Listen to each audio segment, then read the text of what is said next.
Okay, so what is interdependence? Interdependence, generally, you can think of it as that we're all connected in our thoughts, in our feelings. Every single thought and emotion I have literally influences everyone in the world. And likewise, every single person and their thoughts, their behaviors, their feelings have this influence on every single person. And if we think about it in that way, then that's truly the essence of our interdependence, and it has enormous implications, this interdependence. When we get into it, especially today, one thing that's very characteristic, as I mentioned, of our era is that today we have a population around the planet like never before. If you just look at this graph, and it just shows you there on the y-axis human population in billions of people, and on the x-axis years throughout human development, you see what kind of an exponential leap we're living in our era, and how right now there are several billions of people in the world, and it rose just in the last century from 2 billion to nearly 8 billion, and it's expected to rise, to beyond 9 billion in another 20 or so years. So that's just one sign out of many showing us how we're in unprecedented times. We're in such a situation that we've never been in before. And this interdependence is something very characteristic of our era. There's key questions that emerge. These are just some of them. There's really lots of them. By the way, if you have more such questions that emerge from this era of interdependence that's here, feel free to write them in the comments. Key questions emerging is what does it even mean to be alive in today's world, specifically today, as opposed to past times where we've developed through such situations where today we have global communications, we're globally connected by the internet, our economies highly connected all around the world. And there's this feeling, even in terms of just travel, you can literally go to any place much cheaper today than what it was in the past. And there's several more implications of our interdependence. So what does it mean to be alive in such conditions where we have so much population and so many means to be able to connect, even just on a superficial external level in today's world? How do we get a grip of our nature, motivations, emotions, and feelings as part of today's changing conditions, as part of today's interdependent conditions, you could say? How do we really get a grip of things? In the past, you could say we lived much more linearly, that we followed a certain path with certain narrow goals that led one thing to the next. And the more we evolved, the more these goals got mixed into each other, etc., etc. And today we see that intermixing, this non-linearity of our time, which is very characteristic of our time. We see that very succinctly, and it's something that really shows us that there's something beyond what our minds can grasp happening here. So how do we get a grip of everything in such conditions? Also, how should we deal with all kinds of people at home, at school, at work, on the streets, at parks, in malls, etc., etc., etc. You can read it there on the internet, that we can meet from one end of the world to the other and build a better situation where ultimately, how can we all reach a certain happiness, comfort, confidence, and security while we're in such conditions that, as we said, that present themselves before us? So there's these kinds of questions, and what we're proposing here is a prism for answering these key questions, where if you're going to answer any of these key questions, you really need to, in a comprehensive manner, so you need to approach them in such a way where you really define the causes of all these problems we're experiencing today, something which can nail anything on a personal level, social level, global level, economic and ecological. We see, for example, in our times, another characteristic of this interdependence we see is that problems on the personal level. What do I mean by problems on the personal level? You can think of it as such things as anything a person feels by themselves, something like depression, which we see is greatly on the rise in recent years, loneliness, which is hugely on the rise in recent years, stress, is reaching such levels like never before, to even things such as divorce, For example, in the US alone, divorce overpassed the 50% mark, and is rising in several parts of the world. Drug abuse, suicide, all these things on personal levels, on social levels, all kinds of interactions in society, and all kinds of problems we feel from that, whether it's economic style problems and economic equality, to all kinds of unemployment, and even things like wars, which never go away, but which just keep appearing in different forms and in different places. And several other such things, global problems, economic, ecological. We see with all the natural disasters, with pandemics, etc., etc. So, is there some cause here that can be a single cause behind all of these problems? Is there a way of approaching problems in a comprehensive manner? Because at the moment, if we look in each and every single one of these areas, we can find all kinds of different mentions of causes and all kinds of different mentions of solutions. And if you look at the overall picture, when you see that all these problems in different places, in one way or another, they're on the rise, so you can really see that the solutions we're applying to these problems are like band-aid solutions, meaning that you put a band-aid there, it might be able to heal it in some kind of pinpointed manner for a certain period of time, but the phenomena in general just keeps expanding, and it'll hit more people in different ways. And it's almost like everywhere you solve a problem, you're making some kind of a solution, but it's like putting a clog in a drain, and then eventually that water will come out in another place. So that's another aspect of our interdependence today, and the way we're approaching problems. And we have to ask ourselves whether, if there's a solution, some kind of prism that can answer these key questions today, that it should be able to approach the causes in such a way. It should be able to also explain to us, number two here, the conditions of a perfect world. What does it mean to live in a world that's problem-free, something where our problems are solved? Is that even is that even real? Is it even worthwhile discussing that, or are we just some kind of utopian, fantasizing people if we're raising such a thing? So that's another thing we've got to talk about. What are the conditions for living in harmony, in balance, in perfection? What would need to be in place for that to happen? And then the solutions to that, number three here, to the world's problems. What's needed to shift from some kind of state of crisis? Crisis meaning that as we see all these problems on the rise in some form or another, to a state of harmony. What would be needed to make that shift? So here we see this prism coming about with what's in these white strips here, that the causes can be looked at like this, that there's this interdependence, or you could say global interdependence, plus competitive self-interests is the cause of literally every problem, or is the cause for crisis that's taking place in the world. We'll look into this as we head into this lesson a bit. Number two, the conditions of a perfect world would be that the interdependence is like a constant, it's a given. This is a situation we're in, that we're finding ourselves to be globally interdependent, and we're just finding ourselves to be more populated and more connected from one day to the next throughout our evolution. So that's a given. That's why it's here in black in number 1 and 2. But if we apply cooperative mutual interests to our interdependence, then those are the conditions for reaching harmony and perfection. If that's possible. Again, it might seem like some kind of impossibility to reach such a thing, but you can even the basic intellect can understand that if all kinds of parts are together and are operating cooperatively and mutually toward a single goal, so that's the setup to reach some kind of harmony, yeah? And number 3 here, solutions to the world's problems would be to change these competitive self-interests to cooperative mutual interests via social influence, which is also something we need to describe.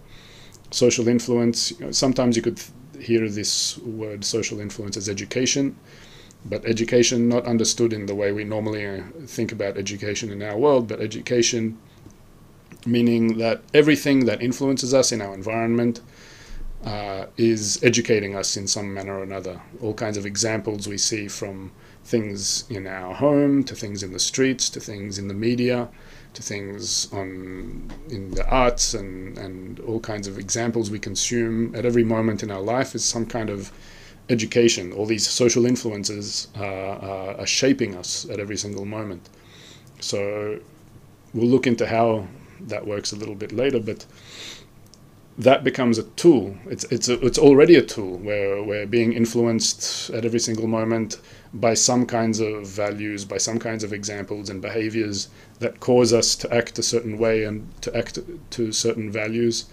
So that's some kind of factor here, where if we could adjust that in some kind of way, then it should also be able to influence us to change these competitive self-interests that we're talking about, which is the cause of the problems the more we become interdependent, to these cooperative mutual interests. So that's what we're going to be looking into today. The first part of this is to really just firstly take a step back and appreciate the scope of global interdependence. Yeah, so it mightn't even be clear. I think today most people find that they do understand that we are interdependent all around the world. A lot of people feel that there is this mutual influence, even just on the most superficial external level. Like, for example, if you see in this diagram here, so if you just look at where, for example, your laptop is made, or your phone, any device you're using right now to watch this, your TV, all the way through to general transport we use each day, from your car to buses you use, trains, planes, food we eat, either the type of food and where it came from originally, all the way through to ingredients in all kinds of foods that we're getting and the different places they're from, to appliances, toiletries, clothing. Just even the most basic things, even if you just take objects in your room right now and you look at where they're from, and then you also look at where the components and parts and ingredients of where those things are from. So you'll see this picture open up that literally looks something like this, that you will literally find that just in basic things that we use today, we're being influenced by the whole world. We don't often think that way. We usually just think, unconsciously we're just taking things and using them and not really thinking about, where they're coming from and the different lines of manufacturing, all the way through to promotion, etc., and all these lines that bring things to us. But we're literally being influenced at every single moment by every single place. There's an interesting example of this, just about the fact that, on one hand it might seem obvious what I'm saying, but on the other hand, one example, for example, is in Marrickville. It's a city council in Sydney. I'm from Australia and I spent some time in Sydney. So back in 2011, the local council, the decision makers there, which is a group of decision makers of a council, of a pretty big area of the city there, they decided to boycott Israel. Israel seems like a very small speck on the map, and with your car you can go around Israel in the span of just a few hours. So it seems like you could just boycott Israel and everything would be okay. But then when they did the research and added it up, what it actually meant, so without getting into all the political things about what it means to boycott Israel and all that, just in terms of the appreciating the scope of global interdependence, just one small country and attempting to boycott, they found that it would have cost the taxpayers there nearly $4 million to do that boycott.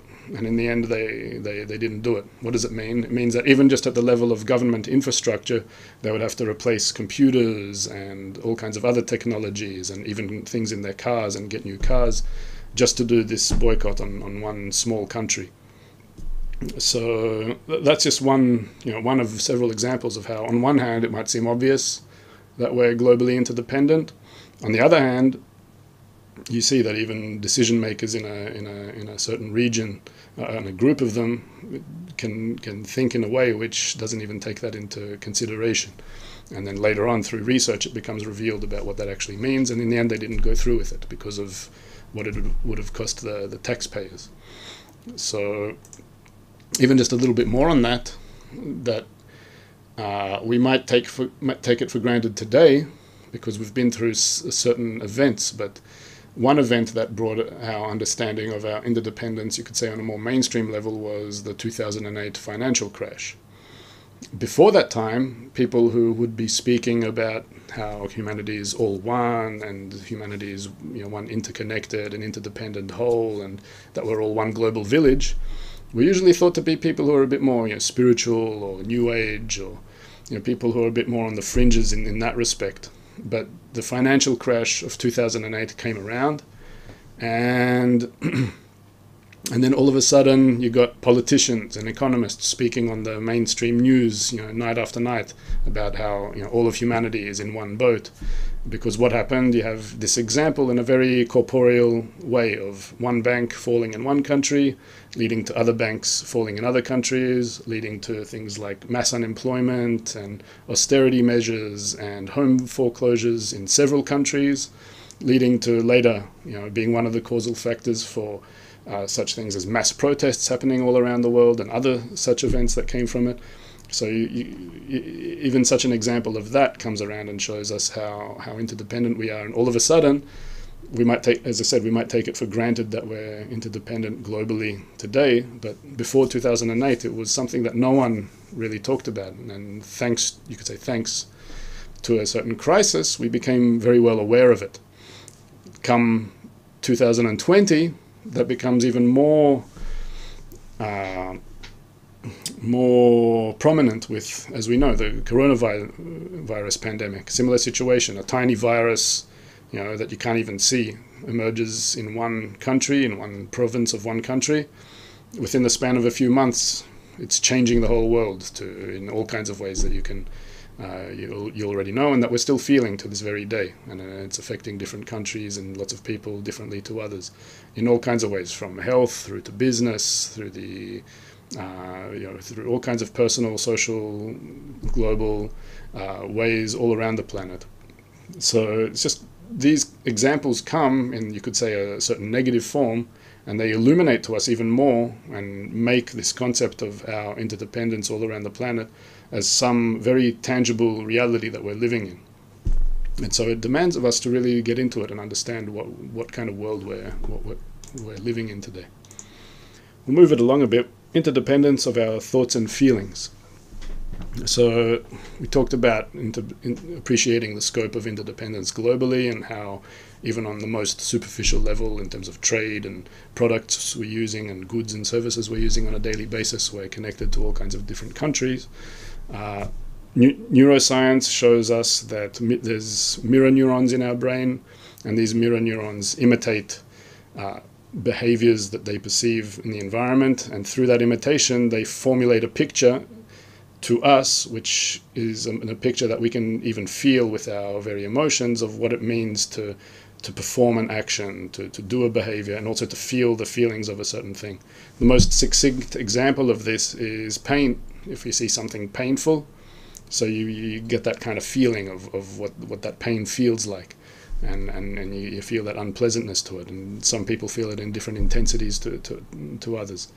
But that's an example from neuroscience of just how in our thoughts and feelings a certain discipline has come and deciphered a bit of how even just our brain and neural networks decipher things at that level. Also in social sciences, here's a book. It's called Connected, How Your Friends Affect Everything You Feel, Think and Do. It's written by Nicholas Christakis and James Fowler. Why are we putting this book here? Because it's just full of empirical examples of these two social scientists who literally are filling the book with examples of how we are interdependent in our thoughts and feelings, or you could say we're connected in our thoughts and feelings. I'm just putting here one example from the book, that they did this study where they researched into the happiness of nearly 5,000 individuals over a 20-year period through all kinds of data that they got. And they found that when a single person becomes happy, then their next door neighbors had a 34% increased chance of becoming happy. They found that a friend living within 1 mile of that person who became happy had a 25% increase of becoming happy, that their siblings had a 14% increased chance of becoming happy, and their spouse had an 8% increased chance of becoming happy. It's and the book is full of examples like this. This is just one from the book for the sake of giving something. Again, it's just showing how in certain disciplines today, in certain sciences, scientists are coming to reveal more and more, and I'm sure that there's going to be more and more such research and studies heading into the future of just how interdependent we are at the level of even our thoughts and feelings. Move it along a little bit more.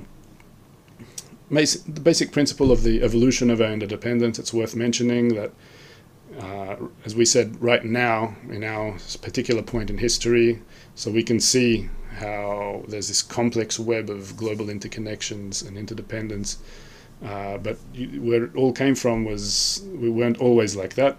We started with families and tribes, developed through towns and cities, to countries, empires, and then we built all kinds of systems that you can see here of exchange, conquering and defending lands through all kinds of public service, health, systems that guide and control those systems, transport systems, and then communication systems, leading to such things like the internet, which really makes the global connection felt like never before.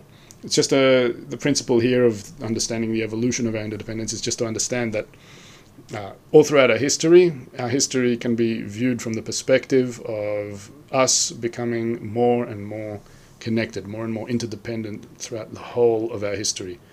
And such development can also raise the question of what's our next step in interdependence. If you see all these steps taking place here, one major aspect of that is that it's all external, you could say superficial connections that are enhancing and becoming more complex all the time. And we should ask ourselves here that when we have such a major kind of connectedness to each other today and a major interdependence today that we can see and feel in all kinds of ways, what's the next step of our interdependence? You can write the answer to that, what you think about it, in the comments. We're going to move on a bit more. Now, interdependence in nature. Okay, this one is very interesting. Evolutionary biologists in the 80s and 90s got very excited about this discovery they made. Lynn Margulis was the first one to write about it in her book called Symbiosis in Cell Evolution, and other evolutionary biologists took from there and started really referring to this example, because what they discovered, just change the screen for a bit, we don't need this right now. What they discovered was that 2 billion years ago, ancient bacteria went through a certain process, an evolutionary process, which they say holds a lot of relevance for us humans living today, specifically today in our era. What they discovered was, might as well get it back, it's a 5-step process. What they found that these ancient bacteria, we're talking about 2 billion years ago, by the way. So just so you understand, for anyone who has any lapses in understanding of timelines, there's no humans back then, no animals, no plant life. We're talking about the planet with bacteria on it. Yeah, and in order for these further life forms to come about, you needed this process to come about, what these evolutionary biologists described to us. So the first thing was that they found that the bacteria first operated among each other with this competitive individualism. What does it mean? A process of spreading and multiplying with a focus on fulfilling self-interests. That as long as there was enough resources in the planet to go around, and then this was fine. That they were just taking from the available resources, each one as if just fulfilling its own self-interest and focusing very narrowly like this. The more they developed into a crisis when you could say the crisis of competitive individualism. A crisis emerges when the multiplication of the self-interested parts, each one of these bacteria, reaches a threshold, meaning that the resources became scarce and the parts surviving off those resources become more competitive. So many of those parts then got killed off. So you had situations where some grew immensely and others pretty much died off. Some took a lot of the resources that were available from the planet, and others simply couldn't get enough to survive. And literally they encountered crisis through this evolution of self-interest and focusing narrowly only on self-interest. And then eventually some kind of, as we said, they reached a certain threshold of crisis where either they would, if they kept going in that direction, then I wouldn't be speaking to you today. There wouldn't have been humans coming about. There wouldn't have even been plant life coming about on the planet. This is what these evolutionary biologists talk about. So you could say that some kind of shift happened at that point, some kind of shift in nature, some kind of awareness, you could say, among those bacteria of crisis of that competitive individualism while being dependent on one another, meaning that if some kind of event happened, some kind of awareness, consciousness in nature that made them realize that they couldn't keep going with that same narrow mode of just fulfilling self-interests. And then a shift took place. They started, you could say, a shift to cooperative mutuality, that through the awareness that the survival of all the parts is impossible in this competitive, you could say, individualism plus interdependent situation. So a new approach emerges to the interdependent situation. They started cooperating for the sake of their mutual survival. So, and through that, a new entity emerged, expressed by the cooperation of all parts, where each part receives what's necessary for its sustenance and gives any surplus for the benefit of the whole. What's that new entity? They call it the nucleated cell, meaning something new, meaning that by these bacteria shifting from only wanting to each one receive for itself to shifting to a mode where you could say it's similar to the way our cells and organs function in our body and various other systems in nature, where each bacteria receives what it needs for its sustenance, for its necessities to survive, and gives all the surplus for the benefit of all the bacteria or every other part of the system. So they formed this new united entity, nucleated cell. And it became one stage that was necessary in order to keep going and developing more life. Why is this example so significant? Why do evolutionary biologists get really excited about this? Because it shows that even before there's humans, before there's animals, before there's any kind of beings that might have some choice in the matter, it shows that nature's developing, nature's showing a course of development that takes individual parts through a process of competitive individualism to a point of crisis of that mode of self-interest, and then from that crisis undergoing a certain shift to a more unified state.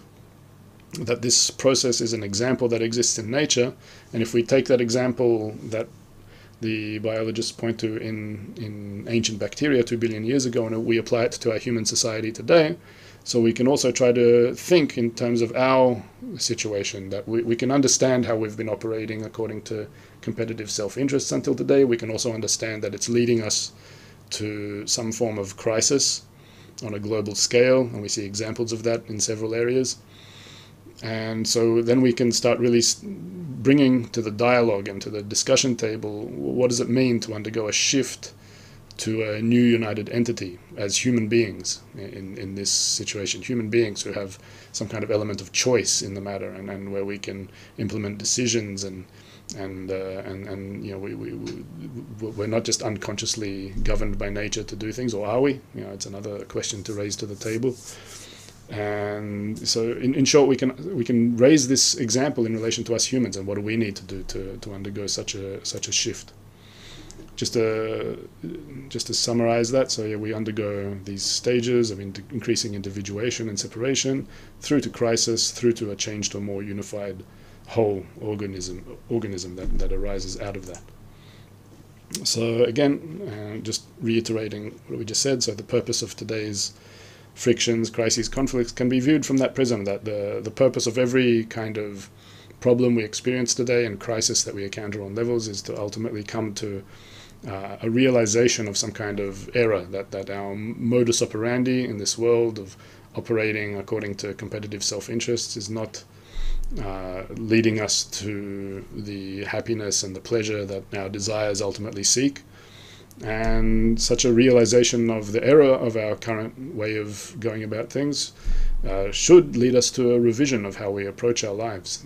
And that revision, what we discuss here, is ultimately it should lead us to some kind of cooperation, some new level of cooperation that we haven't yet discovered on a scale of humanity as a whole. So if we look a little bit more into competitive self-interests, what do we have to say about competitive self-interests at the human level? With the ancient bacteria, that was expressed in a certain way. With humans, one aspect of competitive self-interests is that we enjoy the suffering of others. We enjoy on the account of others, at the expense of others. It might not be so obvious in several cases, and you might think, well, animals probably do that too. There's actually a thing right now with nature documentaries. I have to say that a lot of nature documentaries I see, where you see all kinds of wildlife in the wild, and then there's commentary to it.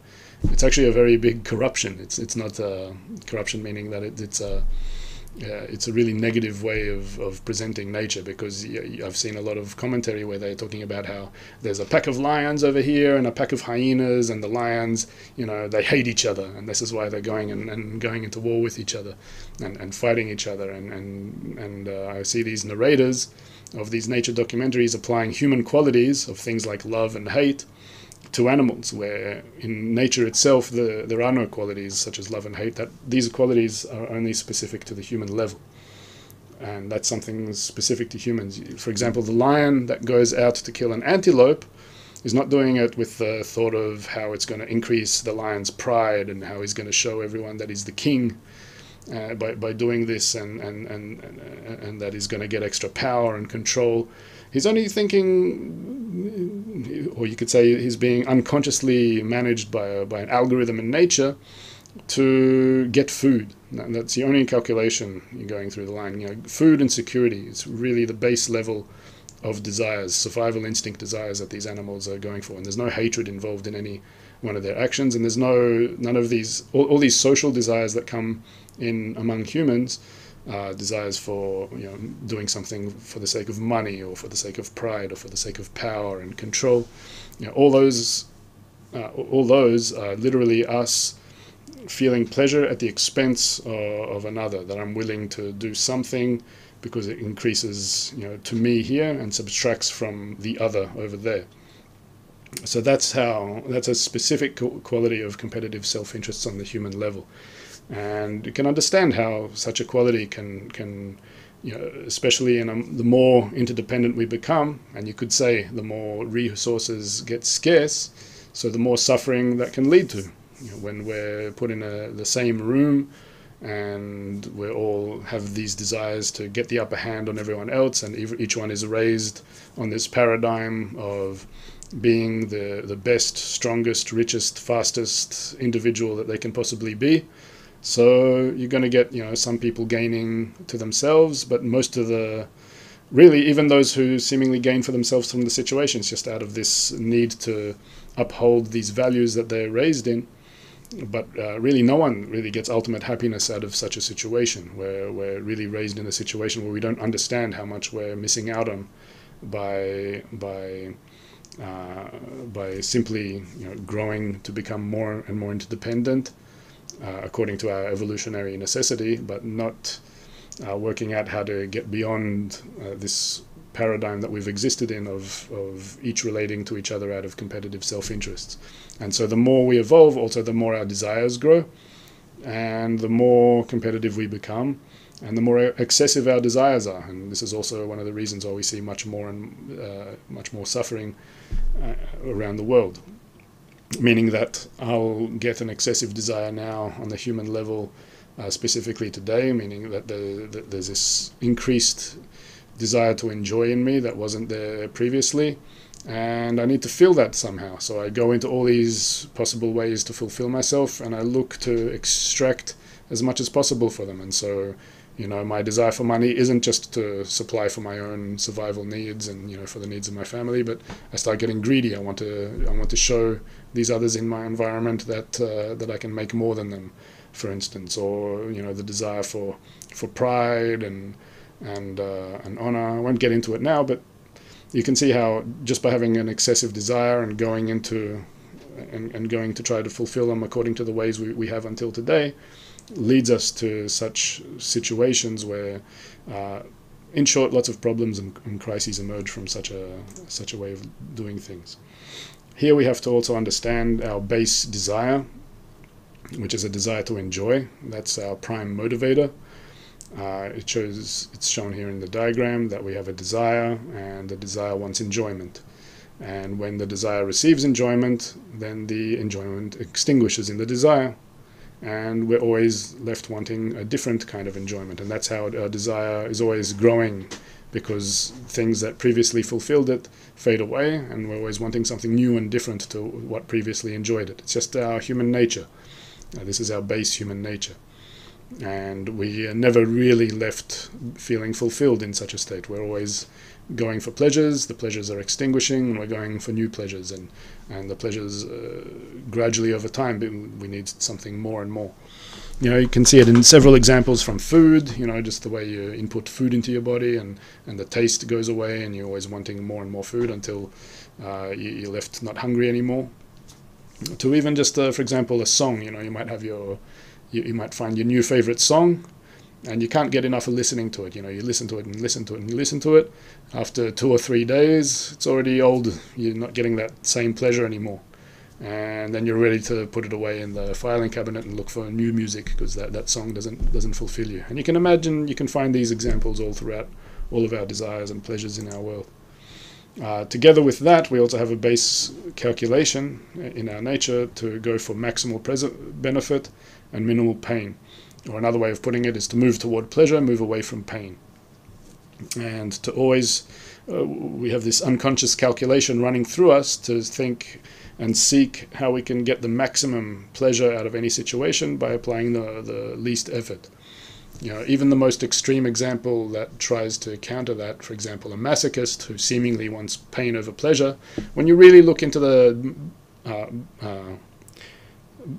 motives of the masochist, so you find there as well that it's no different. It's simply wanting pleasure over pain, just that the masochist has some kind of definition where some kind of justification, some philosophical justification for feeling the pain, that it actually gives them pleasure to feel that pain, maybe in a physical way or even in an emotional way that the masochist might go through a certain pain.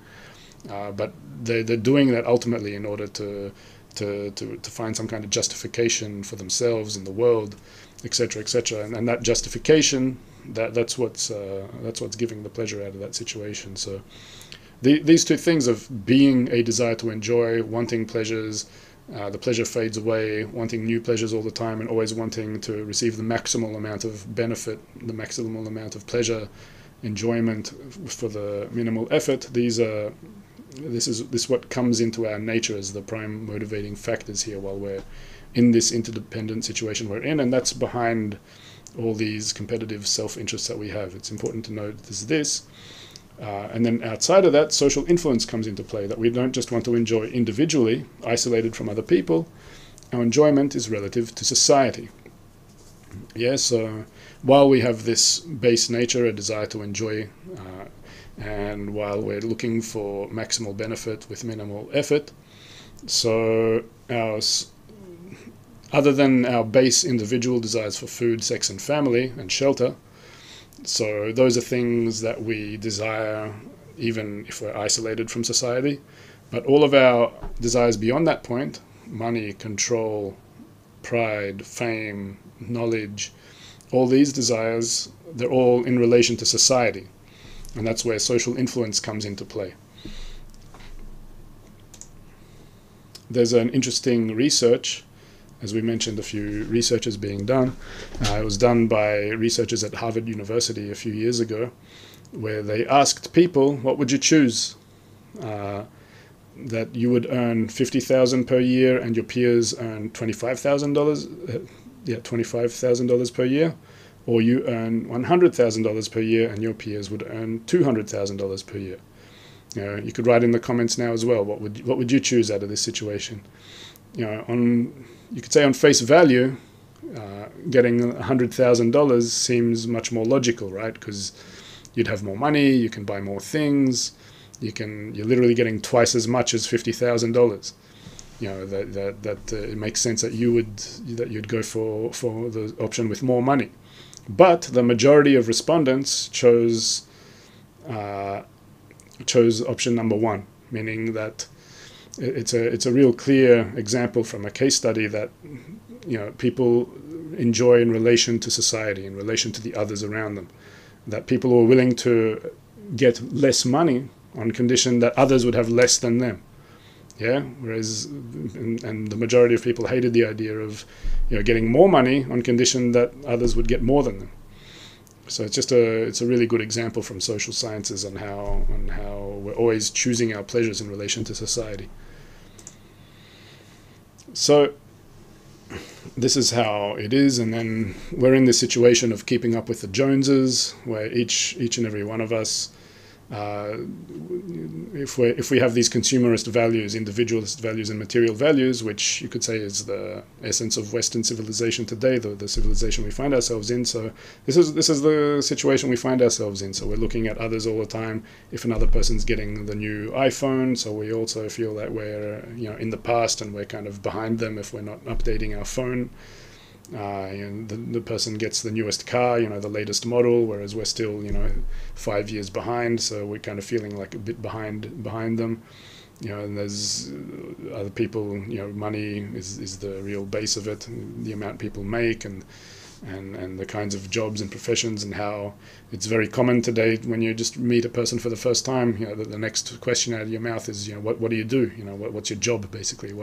And we already start trying to position people according to jobs and careers and what how much they're making, all these kinds of things. So in short, when we're influenced by values, individualistic values of the strongest, the richest, the fastest survive, so that makes us also want to at least be up to the standards of that society, if not rise above others in that kind of society. And this is the kind of social influence we are currently encased in.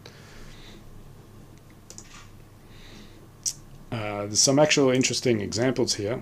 Before we get into these ones, I'm actually going to show an example here of how society influences us. This also is an example from a course, originally a documentary, Crossroads. It was turned into a course called Humanity at a Crossroads. It's a course at CabU, and I definitely there's the link to this course is in the description, so you can follow that link and sign up to CabU if you want to get into it. This is an example of an experiment that was done that really shows as well this effect of social influence. Why am I spending so much time now explaining social influence and how our desires are relative to society? Again, because it's not so obvious to people, and even those who it's obvious to, we really need to start understanding that, as I mentioned in the beginning, that if we're talking about the kinds of influences and education we receive, that every kind of influence, that we're always imitating our environment. Even children at an early age learn by imitation. Several researchers have found this. And so everything that's in our environment, the examples, the behaviors, the values in our environment, we absorb those. So the kind of pleasures and enjoyment that we want are always in relation to what society is projecting to me. So here's a very interesting example of this. It's in the ASH experiment. It's from the Humanity at a Crossroads course. Let's just look at this for a couple of minutes and we'll come back. The ASH experiment is one of psychology's oldest and most popular pieces of research. A volunteer is told that he's taking part in a visual perception test. What he doesn't know is that the other participants are actors, and he's the only person taking part in the real test, which is actually about group conformity. Please begin. The experiment you will be taking part in today involves the perception of line length. Your task will be simply to look at the line here on the left and indicate which of the three lines on the right is equal to it in length. So, for example, if the actors have been told to match the wrong lines. The volunteer will be monitored to see if he gives the correct answer or if he goes along with the opinion of the group and gives the wrong answer. In the first test, the correct answer is 2. 1. 1. 1.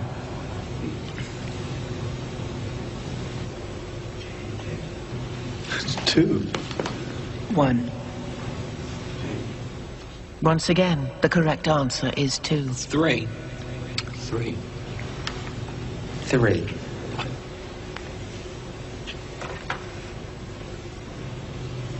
3. 3.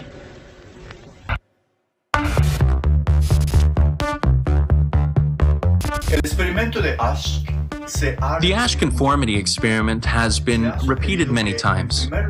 It's been suggested that, first, the distortion happens at the level of action. The subject believes the others are wrong, yet goes along with them anyway. Then it happens at the level of judgment. The subject begins to think, maybe they're seeing something I'm not seeing. And then it happens at the level of perception, which means that the subject's actual perception of what's right or wrong is distorted by the majority. Now, when you link these conclusions to what's happening in the world today, you have to ask, in what way have we been using the influence of society? Which is probably the most powerful force in human psychology.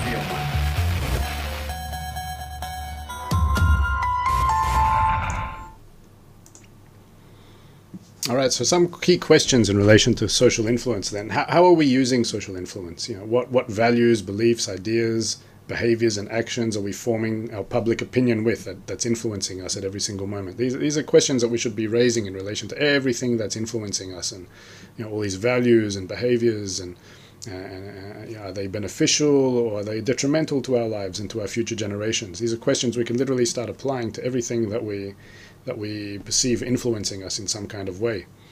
How can we better use social influence? You know, is there a way of changing it to be something better than what it is, or maybe it's fine the way it is now?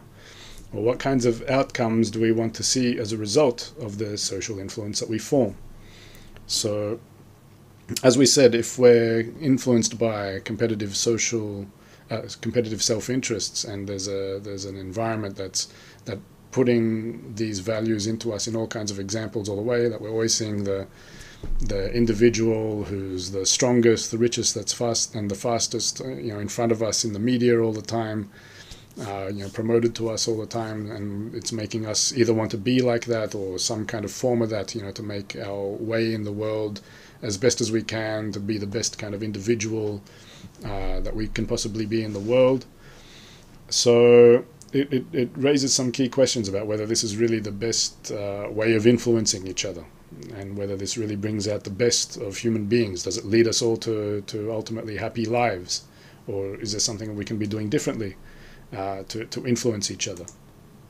So the concept here is that if we are to shift from a state that leads us into all kinds of problems, if we understand that competitive self-interest leads us to all kinds of crises, and across the board, you know, personal, social, global, as we've discussed, and that cooperative mutual interests is a way of leading us to harmony, how can we firstly imagine that? So one way of imagining it is just with the most basic unit where we're given from nature to somehow understand that. The most basic unit is how a mother instinctively thinks toward her child. A mother is given an instinct to always love and care and be worried about her child. And that's some kind of template we get in our world instinctively for, you know, if that wasn't in place, then we wouldn't have been able to survive and reproduce as a species. We don't understand the depths of how nature's working just to provide such an example. But if we take from that example, what would it mean to even just, not just a mother to a child, but even just in the family, how in general the traditional, you could say, way of thinking about a family, or the natural way a family works, is that you think of a family as some kind of supportive mechanism. You know, even people who aren't family members but who have some close group ties, they often call themselves, you know, a family, because it goes to show some kind of form of connection. So what's this? What would it mean that if we all start relating to each other, not out of competitive self-interests, but out of cooperative mutual interests? We can apply that concept of the family. If you apply the concept of the family not just to your own family unit and relatives as you know them now, but to humanity as a whole, you can already start raising questions about what that means. You know, what does it mean now if I'm a mechanic and someone comes to me?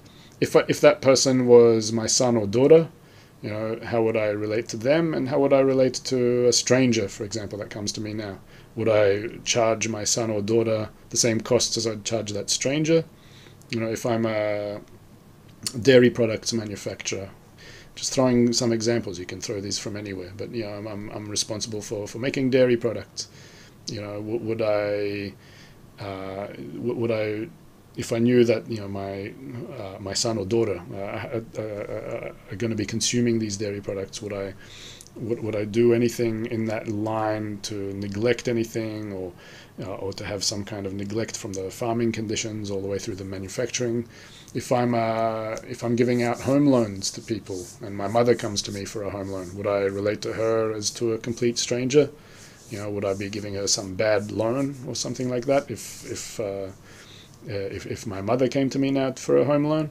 So all these questions come up in relation to cooperative mutual interests. The most basic one is really trying to think of someone you love, and then someone who's a stranger, and what's the difference in attitude to them. That's already a place where we can start seeing the difference and the distance we have from each other on a certain scale.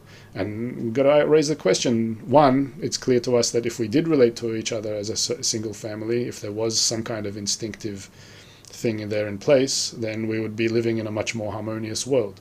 On the other hand, we're given a situation where we don't have that, but we're also given a certain place for free choice here. Why are we not instinctively all as one family in the way we feel, every single person in humanity? Because if we were like that, then we really wouldn't have evolved from the level of animals to humans at all. We would have no place for choice. But here we can start seeing that, even through the intellect, the base intellect, that just by relating to others as members of my family, I can already start seeing the distance in that, the difference between how I relate to people I love and people who are completely alien to that, and what would be needed here to overcome that gap, that difference, that distance here. Because if we're able to overcome that gap, then we'd be able to reach no less than a harmonious and peaceful and literally perfect world. So there's a method for this. It's called the method for changing competitive self-interests to cooperative mutual interests via social influence. In short, if we change social influence to influence us with cooperative mutual interest values, then we would be able to overcome that. The problem is that our nature, which developed everything according to a certain mode, is also influencing us with that mode all the time. But here it requires a certain effort beyond that. It's possible to do in that the same way as, for example, an anti-smoking campaign is possible to raise awareness of how literally all these anti-smoking campaigns in the world, there's been numerous studies in numerous countries, and they all show a certain level of success, that they end up showing that people generally get this idea that smoking is bad. Hundreds of thousands of smokers per campaign stop smoking as a result of the campaign. And there's several examples like these of enacting some kind of influence over society to change a certain value or to improve something, and that it can influence us in a certain way. We don't have time to get really into the solution, so I'm just going to mention it here in short, because we're coming up to the last couple of minutes now. But in short, it comes down to learning wisdom about how we're interdependent, joining or creating a group setting, becoming part of a certain group that's exercising the principles of how to relate to each other in a harmonious way, and relating to it as exercise, that since we don't naturally feel that family situation, we're not here just naively and in a utopian way saying that let's all just love each other like a family, but there's certain exercises that we need to do. We need to understand that it's kind of like a muscle that we're building and training in society and in each person's individual attitudes, and according to certain wisdom that we can learn through this.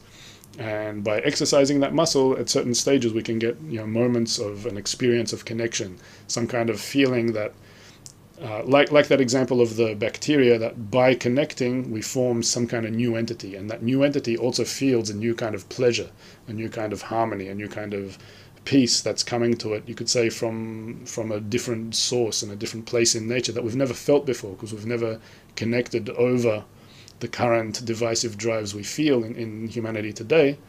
But if we do so, even just in a small group, then we can experience a new kind of level of connection.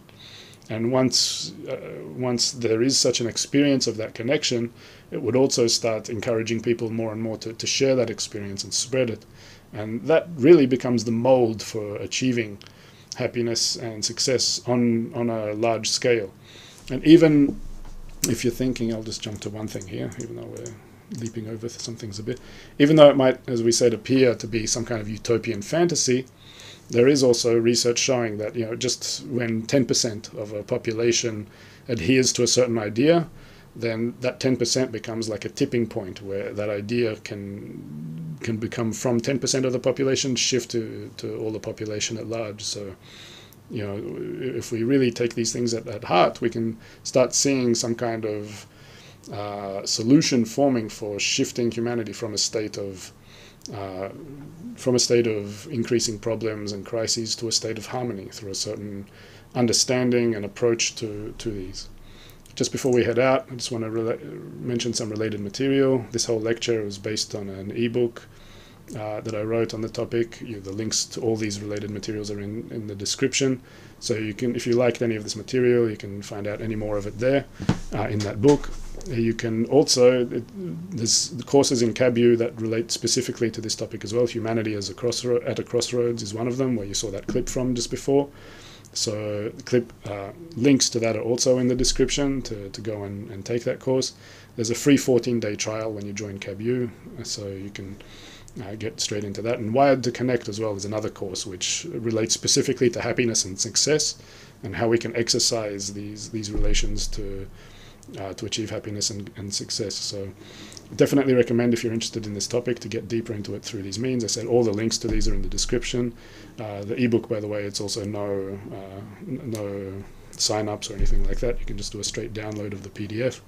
And that's about it. And now we're going to go and do an hour of Q&A in KABU. So again, if you sign up for those courses at KABU, and there's also several other courses, and there's also, for example, now we get into doing a whole hour session of Q&A, and we do that every week at KABU, so we can continue there in a more intimate setting. So definitely go sign up at KABU. As I said, it's a free 14-day trial, and you'll be able to get a whole smorgasbord of things there in relation to what we just talked about now and several other things. So I look forward to seeing you all in KABU in a second. Give me about 2 minutes from here. And that's about it. Have a great week, and we look forward to seeing you next time.